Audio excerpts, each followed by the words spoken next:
Jack Hill on the mystery of the Game & Watch. Hello, my name is Sean. Just a few days ago, after arriving home from my part-time job, I decided to take a short nap on my couch. Around an hour later, I was abruptly awoken when I heard the sound of this being read on my television.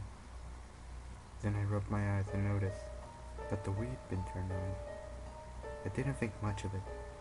Unusual things often occur in my apartment. Doors would open and close, lights would flicker on and off, etc. Curious, I turned on the television. I was delighted to see that Smash Bros. Brawl logo flash on the screen.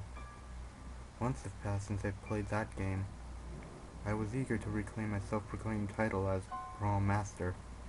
I quickly set up a match between myself, ROB, a 9-level computer player with a random characters at this random stage. After the load screen flashed, Flat Zone 2, the stage represented an arcade game and watch console, was revealed along with my enemy, Lucas, from Mother 3. Before I delivered my first attack, however, I noticed the game over the character did not say CPU, as it usually does, but instead was named Jack H. That's odd, I thought. While I was pondering how the name got there, Lucas jumped to the edge of the skyscraper. I was near the corner of the stage. Suddenly, all the in-game music stopped. I reached for my remote, wondering if I accidentally muted the game. While I tried in vain to make the volume return, streaks of static rippled throughout the screen. "What's wrong with this stupid thing?" I shouted. Then a second later, I saw Lucas fall from the edge of the skyscraper. But just before his body could reach the ground, the entire screen was indulged with static, accompanied by a loud screeching sound. I hastily fumbled for a remote and shut off the television. Sighing in relief, I headed towards the kitchen. I was dying for something to drink.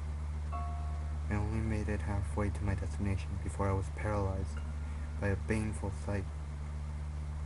On the counter lay a dusty Game & Watch. I slowly crept forward to find a note attached. It read, "You should play this game. It's really fun." At the bottom of the note was a sloppy signature, Jack H. Confused and panicked, I darted out of my apartment and stood with my back against the door. I took several deep breaths to regain my composure. Somehow, I convinced myself to go back inside. It was getting late after all. I swiftly opened the door. I saw another note on the floor. Trembling, I picked it up and read it out loud. "Come play with me. Jump down. I'll catch you." Once again, the note had the uncanny signature of Jack H. The lights abruptly shut off, and the door leading to the balcony slammed open. A powerful gust of wind pushed me forward. "What do you want from me?" I demanded. All I heard, in return, was the lurid sound of a boy's laughter. The wind came so strong that I tripped. I was propelled to the threshold of the room leading to the balcony. With all my strength I could muster, I latched onto the door and screamed. Suddenly, the front door burst open, and a voice loudly asked, "Sean, what's going on in here?" Simultaneously, the lights flashed back on, the wind dissipated, leaving my house in sheer Bethlehem. "Chris," I muttered, catching my breath. "I was just about to have a smoke. I heard you yelling. This place is trashed. What happened?" "Chris," I asked, "do you have any idea who Jack H could be?" His eyes widened, and he asked, Where'd you hear that name?" "He's been leaving extremely disturbing notes everywhere." "Why, do you know him?" I asked, his face cringing in fear.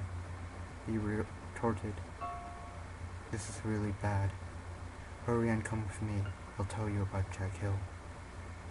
We rushed to his place, adjacent to mine, and he began talking. Jack Hill was the only child of Mary Hill, who lived where you do now.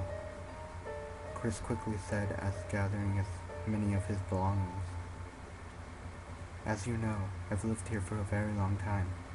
Jack and Mary lived here several decades ago. Also being a single mom, Mary worked 2 jobs to support herself and her child. She did whatever she could for the boy, but was rarely home to see him. She longed for her son to be happy, and one day, she bought him some video game called Fire for the Game & Watch. I interrupted. Yes. He continued. Jack really liked that game. In fact, whenever his mother saw him, he was playing that game. He became so addicted to the game that he skipped school one day to play it. After receiving a notification from the school, his mother had no choice but to take the game away from him. Afraid that he would find the game, she explained the situation and asked for me to keep it. Jack became hysterical. Through the walls I heard him talking non-stop about the game, high scores, how he'd save the day every time. Though I found his rambling disconcerting. I saw it as harmless, that is, until that cold, windy night.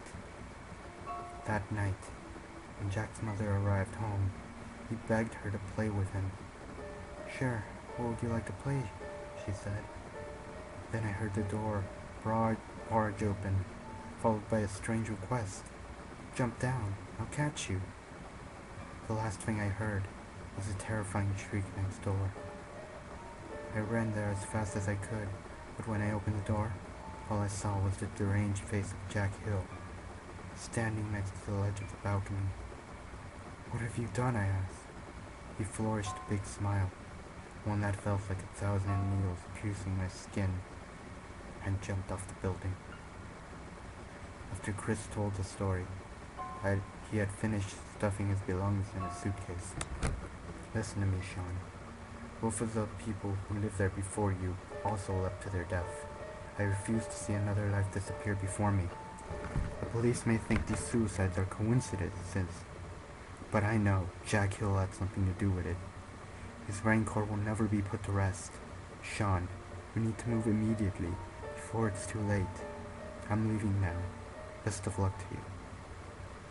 You're leaving already? I asked, watching him press the button to summon the elevator. He gave me a nervous smile, waved farewell, and descended to the first floor. As quickly as possible, I ran into my room, grabbed my wallet, and left that wretched apartment.